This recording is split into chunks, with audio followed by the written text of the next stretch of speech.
আচ্ছা কোনছে আল্লাহ বড় না মানুষ বড়? তোর গাদা তুই কার হাতে কার জোড়া দেশ? কোড়ায় আল্লাহ আর কোড়ায় মানুষ। যেটা কবার কইছে ওইটা কন। আল্লাহ বড় না মানুষ বড়? আল্লাহই তো বড়। আল্লাহ বড়, তাহলে আল্লাহর কথা না শুনে মানুষের কথা শুনুন কে? কি কইতাছস? কি আর আল্লাহর কথা মানে না মানুষের কথা মানে? হ্যাঁ, কি আর মানুষের কথা শুনেন তাই না?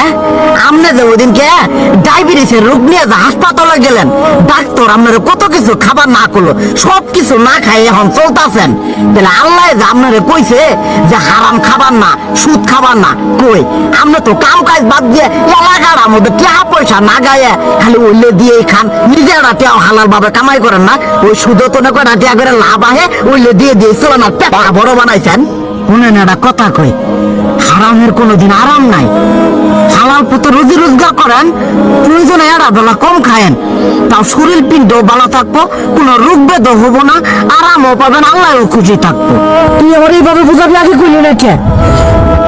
আসলে এই বিষয়টা তো আমি কখনো মাথায় এইভাবে নিইনি যে আমাদের কখনো ডাক্তার নিষেধ করলে ঠিকই আমরা নিষেধ মানি, কিন্তু উপর আল্লাহ যে কত কিছু নিষেধ করে দিয়ে সেটা মানি না।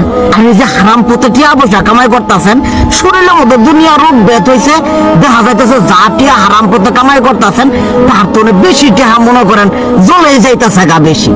আজকের পর থেকে আমি আর এই হারাম সুদ খামো না, আমি হালাল পথে চলবো, হালাল টাকা পয়সা ইনকাম করবো। এতে করে যদি একবেলা কমও খাইতে হয় তবুও খামো, তবু আমি আর এই হারাম পথে চলবো না। আচ্ছা ঠিক আছে।